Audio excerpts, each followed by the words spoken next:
4-5 चीज़ों पे आज आपसे ज़रूर बात करनी है, लेकिन इब्तिदा सर IMF प्रोग्राम से करें क्या स्टाफ लेवल मुआहदे कि बिल्कुल हम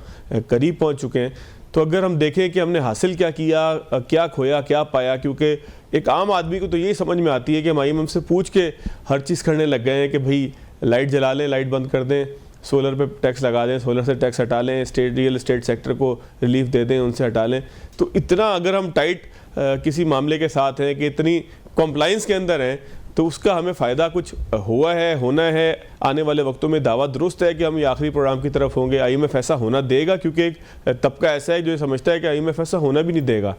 शुक्रिया। आपकी आखिरी बात से मैं आगाज़ करता हूँ। मेरा नहीं ख्याल कि IMF का आखिरी प्रोग्राम है।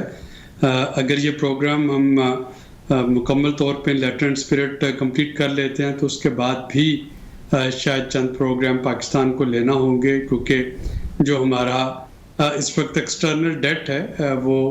काफ़ी हद तक अनस्टेबल है और उसके लिए हमें IMF का जो एक छत्र छाया है वो चाहिए होगी। अब IMF की वजह से क्या खोया, क्या पाया, सबसे इम्पोर्टेंट जो चीज़ है वो तो यही है कि एक दिवालिया होने से बच के, आपको याद होगा कि जो एक PDM की गवर्नमेंट थी, केयर टेकर सेटअप से पहले, उस वक्त के प्राइम मिनिस्टर, जो मौजूदा प्राइम मिनिस्टर भी हैं, उनको ज़ाती तौर पे IMF की मैनेजिंग डायरेक्टर से रिक्वेस्ट करना पड़ी थी स्टैंड बाय फैसिलिटी के लिए। पाकिस्तान उस वक्त बिल्कुल दिवालिया होने से सिर्फ घंटों की मुसाफत पे था और उस स्टैंड बाय एग्रीमेंट की वजह से हमने देखा कि वो डिफ़ॉल्ट होने का खतरा टल गया। दूसरा जो एक इम्पॉर्टेंट इसकी वजह से एक अचीवमेंट है वो रुपए का स्टेबल रहना है। आपने देखा कि एक वो दौर भी था जबकि रुपया जो है वो रोज़ाना जब हम सुबह उठ के अखबार खोलते थे, TV लगाते थे, तो पहली खबर यही होती थी कि आज रुपया जो है वो डॉलर के मुकाबले में अपनी कदर इतने % खो चुका है। तो पिछले 1.5-2 साल से आप देख रहे हैं कि रुपया जो है वो एक 278-280 रुपये के एक रेंज बाउंड उसकी कदर है डॉलर के मुकाबले में, जिसने एक थोड़ी सी सर्टेनिटी हमारी मईशत में ला दी। वरना मुझे याद है कि उन दिनों में एक चैम्बर ऑफ कॉमर्स के वक्त से मेरी मुलाकात हो रही थी, जिनका ये कहना था कि जी आप फिनांस मिनिस्टर साहब को जाके ये कन्वे कर दें कि रुपया जो है वो बेशक 400 रुपये डॉलर कर दें, लेकिन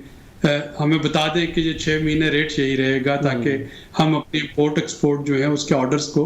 देख सकें कि किस रेट पे हम अपनी इंपोर्ट करेंगे या किस रेट पे हम अपने एक्सपोर्ट करेंगे। इतनी ज़्यादा गैर यकीनी सूरत हाल हो चुकी थी और ये सारा कुछ करने के लिए IMF जो है वो आपसे सिंपल ये कहता है कि अगर आप उधार ले रहे हैं तो आप उसको चुकाएंगे कैसे, कर्ज को अदा कैसे करेंगे, क्या आप अपनी आमदनी बढ़ाएंगे या अपने अखराजात कम करेंगे। और वहाँ पे हुकूमतें जो हैं वो अपने आमदनी बढ़ाने के लिए ज़ाहिर है कि वो टैक्सेशन मेजर्स की तरफ इशारा करती हैं कि कौन कौन से नए टैक्स लगाएंगे, किन सेक्टर्स को टैक्स में लेके आएंगे जो पहले से टैक्स नहीं अदा कर रहे, और ख़र्चे कहाँ से कम करेंगे। और जब आप ये तय कर लेते हैं, और ये हमारी आम जिंदगियों में भी ऐसे ही होता है, अगर हम किसी से उधार लेने जा रहे हैं, कर्ज लेने जा रहे हैं, तो वो खा वो बैंक है या खा वो हमारा दोस्त है, वो हमसे यही जानना चाहेगा कि अच्छा इसको लौटाने का तरीका क्या होगा और कहाँ से होगा। और IMF भी यही जानना चाह रहा होता है, और यही वजह है कि फिर हमें उससे पूछना पड़ता है कि क्या हम प्रॉपर्टी टैक्स जो है उसमें से टैक्स इतने % कुछ कम कर सकते हैं, क्या हम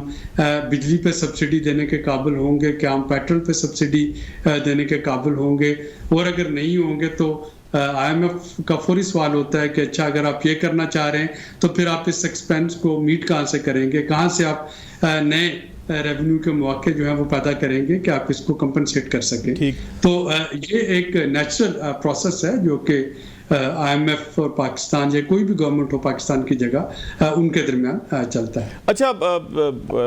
सुलरी साहब, रियल एस्टेट सेक्टर के हवाले से आज ही खबर आई है कि रियल एस्टेट सेक्टर जो है वो उसको विद होल्डिंग टैक्स में भी कुछ रिलीफ मिलेगा जो बायर होगा उसको, और इसके साथ साथ फेडरल एक्साइज ड्यूटी भी जो है उसको भी कुछ कम किया जाएगा। तो 2-3 इकदाम इस तरह के हों, 2-3 और ऐसे मेजर्स हों, तो हम अपने रियल एस्टेट सेक्टर को चला पाएंगे? क्योंकि हम अगर आम तौर पर किसी से बात करें तो ये कहता है कि रियल एस्टेट तो ठप हो गया। मेरा ख्याल है हमें दो चीज़ों में फ़र्क रखना चाहिए। एक है कंस्ट्रक्शन इंडस्ट्री और एक है रियल एस्टेट सेक्टर। हम दोनों को मिक्स करके और फिर उन दोनों के लिए कुछ जो है आसानियाँ लेने की बात करते हैं। कंस्ट्रक्शन इंडस्ट्री जो है, अगर कंस्ट्रक्शन हो रही है तो डेफिनेटली उससे रोज़गार के मौके पैदा हो रहे हैं, उससे घरेलू ज़रूरियात जो हैं वो लोगों की पूरी हो रही हैं, उससे मुईशत का पहिया चलना शुरू हो जाता है। रियल स्टेट सेक्टर जो है, अगर हम उसको कंस्ट्रक्शन से अलहदा कर देते हैं तो वो सिर्फ फाइलों की खरीदो फरोख्त रह जाता है, प्लॉट्स की खरीदो फरोख्त रह जाता है, जो कि इन्वेस्टर सिर्फ इसलिए ले रहे होते हैं कि उसको कुछ अरसे के लिए होल्ड करें और फिर उसको प्रॉफिट पे आगे बेच दें। और IMF या कोई भी जो आपको साहिब मशवरा देने वाला होगा, अगर आप उससे कंस्ट्रक्शन सेक्टर की रिलीफ की बात करेंगे तो मेरा ख्याल है कि कंस्ट्रक्शन सेक्टर के लिए रिलीफ लेना ज़्यादा आसान होगा बजाय इसके कि हम उसको रियल स्टेट सेक्टर के रिलीफ की बात करें। रियल स्टेट सेक्टर पे जो अभी गैर मुसद्दका इतलात आ रही हैं, और मैं गैर मुसद्दका इसलिए कह रहा हूँ कि अभी तक हमारे साथ सामने IMF का स्टाफ लेवल एग्रीमेंट है वो नहीं आया, जिसमें कि इसकी डिटेल होगी, मेमोरेंडम ऑफ एक जो फाइनेंशियल और इकोनॉमिक प्लानिंग होता है। लेकिन जो रिलीफ दिया जा रहा है को बहुत ज़्यादा नहीं है, कि 1% के करीब विद होल्डिंग टैक्स में सेलर को रिलीफ है, 1% के करीब जो है वो उसमें सेल्स टैक्स पे रिलीफ है, एक्साइज ड्यूटी पे रिलीफ है, जो कि बहुत ज़्यादा नहीं, लेकिन फिर भी शायद इसकी वजह से थोड़ी सी कोई चीज़ें जो हैं वो चलना शुरू हो जाएं। लेकिन मैं दोबारा दोहराऊंगा कि अगर हम सिर्फ फाइलों की मूवमेंट देखना चाहते हैं तो वो हमारी कंस्ट्रक्शन इंडस्ट्री को जो है उस तरीके से वो कोई ज़्यादा फ़ायदा नहीं पहुंचाएगा, और इस वक्त हमें कंस्ट्रक्शन इंडस्ट्री को चलाना चाहिए। अच्छा सुलैरी साहब, विंडफॉल टैक्स बड़ी उसमें जो है वो क्वांटिटी के अंदर यहाँ बड़ा अमाउंट उसका जो है वो रिसीव हो गया है बैंकों से, तो उसका बुनियादी सबब ये निकला है कि जी सिंध हाई कोर्ट में जो हुक्म इम्तना था, स्टे ऑर्डर था, वो ख़त्म हुआ है। तो क्या हम समझ सकते हैं कि आने वाले दिनों के अंदर हुकूमत कुछ ऐसा प्लान करेगी कि वो तमाम चीज़ें जो कोर्ट्स के अंदर फंसी हुई हैं, अगर वो FBR को उस पर क्लियरेंस मिलती है, FBR उसके ऊपर जल्दी प्रोसेस होता है तो FBR को कोई फ़ायदा हो सकेगा या कोई मुल्क में टैक्सेशन का निज़ाम बेहतर हो सकेगा? हुकूमत इस तरफ कुछ सोच रही है, कुछ इतला है आपके पास? ये जो 2 रिलीफ मिले हैं सिंध हाई कोर्ट से और लाहौर हाई कोर्ट से, 23 बिलियन रुपए का और 11.5 बिलियन रुपए का, जाहिर है कि वो कोर्ट ने एक मेरिट पे फैसला दिया होगा और उसने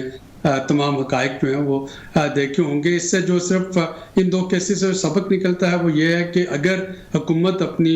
कानूनी और जो टेक्निकल टीम है उसको स्ट्रेंथन कर ले तो वो कोर्ट में आर्गूमेंट कर सकती है और उस आर्गूमेंट को विल कर सकती है, अगर वाकईतन जो है वो इसकी तरफ तवज्जो दे। और अगर ये ऐसा हो तो शायद जो बाकी बहुत से स्टेज हैं उनमें भी हुकूमत या FBR जो है वो कहीं ना कहीं पे अपना मौक़िफ़ कामयाब जो है वो कामयाब तरीके से डिफेंड कर सके। हो सकता है कि यहाँ पे उसके पास मेरिट नहीं है, वहाँ पे डिफेंड ना भी कर पाए, लेकिन कम से कम अगर ये केसेस जो है कोर्ट्स में एक्सपेडाइट होना शुरू होते हैं और हुकूमती साइड जो है वो तैयारी करके जाती है तो कम से कम वो अपने केस को प्लीड करने के काबिल तो हो, और उसके बाद अदालतें जाहिर है कि केस के मेरिट के हिसाब से उनका फैसला कर रही होंगी। सर, हुकूमत की कोई विल आपको नज़र आती है कि वो चाहती है कि फास्ट ट्रैक पे इन केसेस के फैसले हों, क्योंकि इसमें बहुत बड़ा रेवेन्यू रुका हुआ होता है इसकी वजह से? जी बिल्कुल, ये नज़र आ रहा है। इसकी तरफ 12 जो है आला सतही इजलास में बात भी हुई, इस पे आला सतही लेवल पे बयानात भी दिए गए, और अब ये इन 2 केसेस के बाद ये काफ़ी क्लियर हो गया है कि गवर्नमेंट इस मामले पे, और ये एक लो हैंगिंग फ्रूट है, क्योंकि अगर आप सिंपल इसी वजह से स्टे ऑर्डर चल रहे थे कि सरकारी वकील पेश ही नहीं होते थे या सरकारी वकील तैयारी करके नहीं आते थे, तो कम से कम अगर अब सरकार जो है वो अपनी तैयारी के साथ आए तो इनमें से बहुत से केसेस जो हैं उनका फैसला हो सकता है।